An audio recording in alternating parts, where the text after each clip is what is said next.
السلام علیکم ورحمۃ اللہ وبرکاتہ۔ جی اسکرین، آج ہم حاضر ہیں ایک نئے لیکچر کے ساتھ سورۃ البقرہ رکوع نمبر 8۔ اس میں ہم آیات کا ترجمہ دیکھتے ہیں۔ ان بے شک، الذین وہ لوگ جو آمنو ایمان لائے، و اور الذین وہ لوگ جو ہادو یہودی ہوئے، و اور النصارى عیسائی، و اور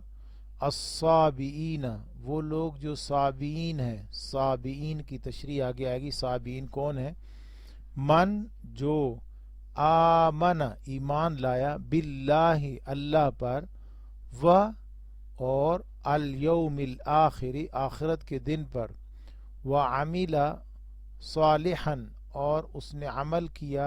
نیک، صالح بھی کہہ سکتے ہیں، فلہم پس ان کے لیے، پس لا کے لیے، ہم ان کے لیے، اجرہم اجر ہے، عند ربہم ان کے رب کے ہاں، ولا خوف اور خوف نہیں ہے، علیہم ان پر، ولا ہم اور نہ ہی وہ، یحزنون غم کریں گے۔ اس آیت میں بنی اسرائیل کی اخروی نجات کا جو معیار ہے وہ بتایا گیا ہے۔ ہر قوم کا یہی معیار ہے، لیکن یہ سمجھایا گیا ہے کہ جو لوگ بھی ایمان لے آئیں، وہ پہلے یہودی ہوں، وہ پہلے عیسائی ہوں، وہ پہلے صابئین ہوں، وہ کچھ بھی ہوں، لیکن اگر وہ ایمان لے آئیں تو ایمان کی وجہ سے ان کا مغفرت ہو جائے گی۔ تو نصارہ نصرانی کی جمع ہے۔ ملک فلسطین کے علاقہ گلیلی میں بیت المقدس سے 70 میل شمال میں ناصرہ ایک قصبہ کا نام ہے۔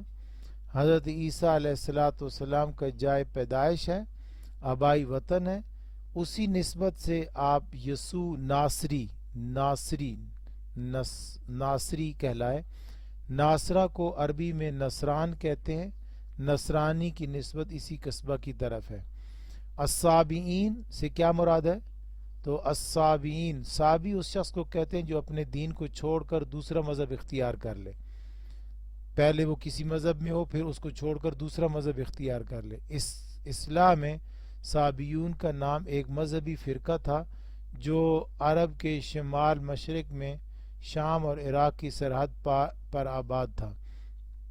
یہ لوگ توحید اور رسالت کے قائل تھے، یہی وجہ ہے کہ ان کو اہل کتاب میں شمار کیا جاتا ہے۔ حضرت عبداللہ بن عباس صابئیون کو اہل کتاب سمجھتے تھے اور حضرت عمر ان کا ذبیحہ حلال قرار دیتے تھے۔ من آمن باللہ جو ایمان لائے اللہ پر، یعنی عقائد صحیحہ جو ہیں، ایمان باللہ، ایمان بالرسالت اور آخرت، اور ان چیزوں کو ماننے والا اگر کوئی ہے، توحید کو ماننے والا، رسالت محمدی کو ماننے والا، تو اس کے لیے اللہ رب فرماتے ہیں کہ اس آدمی کے لیے لا خوف علیہم ولا هم یحزنون، اس کے لیے کوئی خوف نہیں ہے، کوئی غم نہیں ہے، وہ جنت میں جائے گا۔ تو معیار یہ ہے جو ایمان لائے اور اعمال صالحہ کرے۔ یہ نہیں ہے کہ جو بنی اسرائیل میں پیدا ہو جائے وہ جنتی ہے۔ وَإِذْ اور جب اخذنا لیا ہم نے، میثاقکم تمہارا وعدہ، ورفعنا اور اٹھایا ہم نے، بلند کیا ہم نے، فوقکم تمہارے اوپر، الطور طور، خذو پکڑو، ما جو، آتیناکم ہم نے تمہیں دی، بقوت قوت کے ساتھ، وَاذْكُرُوا اور یاد کرو، ما فیہ جو کچھ اس میں ہے، لعلکم تتقون تاکہ تم متقی بن جاؤ۔ اس آیت کریمہ میں اللہ رب العزت نے بنی اسرائیل کی ایک اور چیز کا تذکرہ فرمایا۔ جب حضرت موسیٰ علیہ السلام لوگوں کو طور پہاڑ پر لے کر گئے اور اللہ تعالیٰ نے حضرت موسیٰ علیہ السلام کو تورات عطا فرمائی، پھر موسیٰ علیہ السلام اپنے ان لوگوں کے ساتھ جب واپس قوم کے پاس آئے قوم نے کتاب کو دیکھا تو وہ کہنے لگے کہ ہم اس کتاب کو نہیں مان سکتے، ہم اس کو نہیں مانیں گے، نہیں مانتے، اس کتاب پر عمل نہیں کرتے، ایمان نہیں رکھتے، یہ نہیں مانتے کہ اللہ کی طرف سے ہے، اس کے مطابق عمل نہیں کریں گے۔ تو اللہ تعالیٰ نے طور پہاڑ کو اٹھایا اور ان کے سروں کے اوپر جیسے چھتری ہوتی ہے ایسے اوپر لا کر کھڑا کر دیا اور پوچھا کہ مانو گے یا نہیں مانو گے؟ تو انہوں نے مان لیا کہ ہم عمل کریں گے۔ تو طور جو پہاڑ ان کے سروں پر تھا، اللہ تعالیٰ نے اس کو واپس اپنی جگہ پر بھیج دیا۔ تو اس آیت کریمہ میں اس چیز کا ذکر ہے اور انہیں شرم دلائی جا رہی ہے کہ تمہیں تو مجبوراً تورات کو ماننے کا کہا گیا تھا، خوشی خوشی تم نے بھی نہیں مانا تھا۔ اگلی آیت مبارکہ میں اللہ رب فرماتا ہے ثم پھر تولیتم آپ پھر گئے، من بعد ذالک اس کے بعد، فلولا فضل اللہ علیکم اور اگر اللہ کا فضل تم پر نہ ہوتا، ورحمتہ اور اللہ کی رحمت نہ ہوتی، لکنتم من الخاسرین تم نقصان اٹھانے والوں میں سے ہو جاتے ہیں۔ وَلَقَدْ اور البتہ تحقیق، علمتم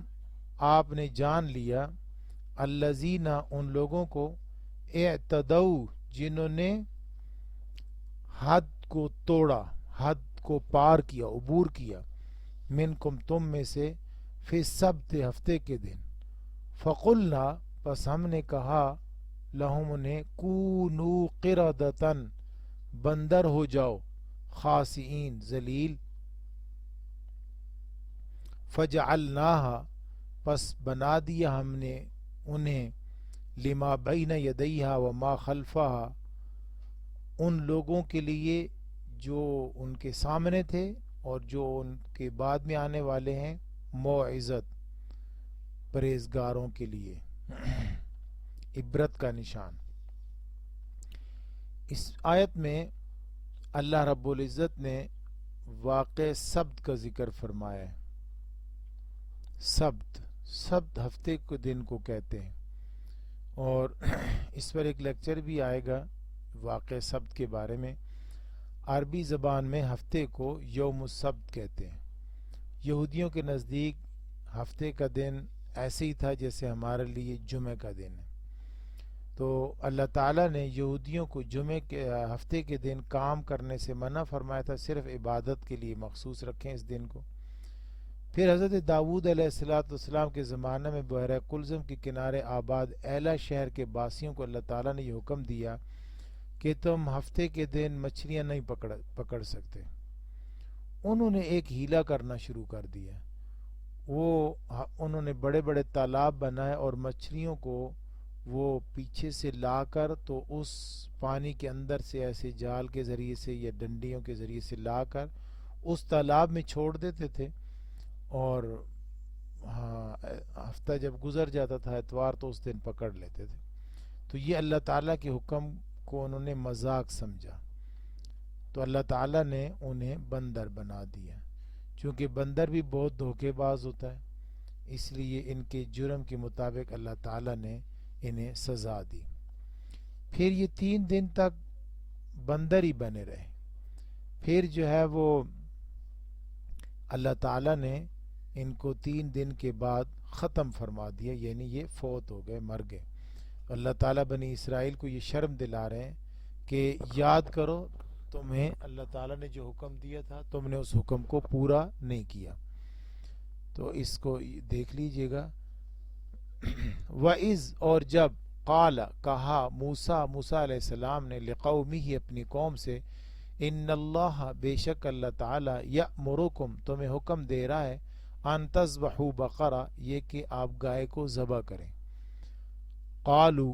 انہوں نے کہا، اتتخذنا کیا تم بناتے ہو ہمیں ہزوا مذاق؟ قال موسیٰ علیہ السلام نے فرمایا، اعوذ باللہ میں اللہ کی پناہ میں آتا ہوں، ان اکون من الجاہلین یہ کہ میں جاہلوں میں سے ہو جاؤں۔ قالوا انہوں نے کہا، ادع لنا ربک دعا کیجیے اپنے رب سے، یبین لنا وہ بیان کر دے ہمارے لیے، ماہی وہ گائے کیسی ہو۔ قال موسیٰ علیہ السلام نے فرمایا، انہ یقول بے شک وہ اللہ یہ فرماتا ہے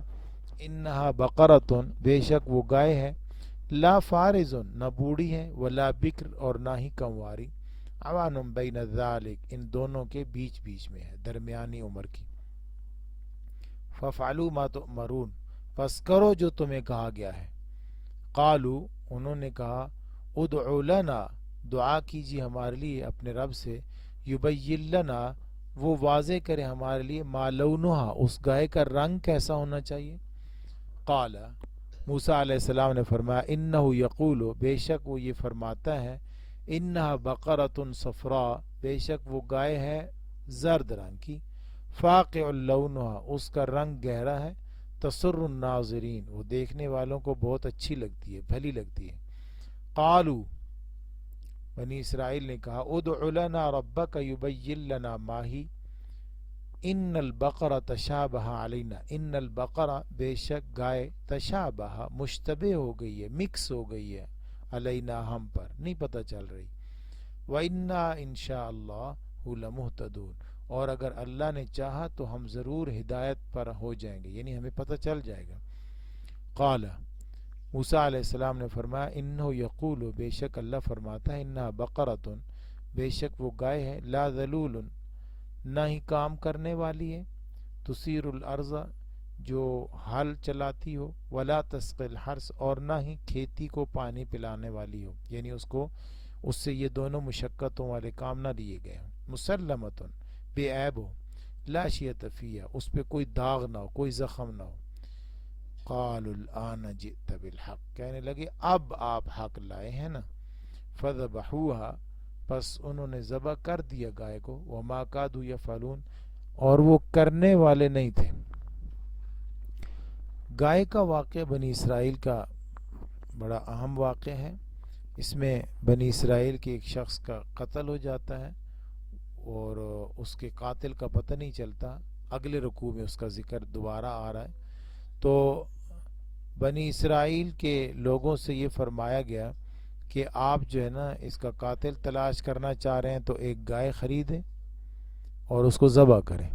تو جب انہیں گائے ذبح کرنے کا کہا گیا تو وہ کہنے لگے کہ گائے کا اس کے ساتھ کیا تعلق ہے گائے کو کیوں ذبح کریں تو ہنسی مذاق پہلے کہنے لگے کہ وہ گائے کیسی ہو ہمیں سمجھ نہیں آیا تو پھر اللہ تعالیٰ نے فرمایا کہ وہ گائے نہ زیادہ بوڑھی ہو نہ ہی زیادہ جوان بلکہ وہ درمیانی عمر کی ہو پھر کہنے لگے کہ ہمیں نہیں سمجھ آئی کیسی گائے ہو ہمیں دوبارہ بتایا جائے تو اللہ تعالیٰ نے فرمایا کہ وہ ایسی گائے ہو کہ جو زرد رنگ کی ہو کہنے لگے کہ ابھی بھی نہیں سمجھ آیا کیسی گائے ہو تو پھر اللہ تعالیٰ نے فرما دیا کہ ایسی ہو کہ جسے ہل بھی نہ جوتا گیا ہو کھیتی میں بھی ہل نہ چلایا اس نے اور نہ ہی کنویں پر اس کو جوتا گیا ہو اس پر کوئی نشان اور زخم نہ ہو تو کہنے لگے کہ اب ہمارے پاس حق آیا ہے نا اب ہم سمجھ جائیں گے تو اس طریقے سے وہ ٹال مٹول کر رہے تھے حضرت موسیٰ علیہ السلام نے سمجھایا اب انہیں گائے ذبح کر دی اللہ فرماتے ہیں کہ وہ ذبح کرنے والے تھے نہیں لیکن ہم نے ان سے کروا لی اللہ رب العزت ہمیں اپنے حکموں پر عمل کرنے کی توفیق عطا فرمائے حاضر ہوتے ہیں انشاءاللہ ایک نئے لیکچر کے ساتھ اللہ حافظ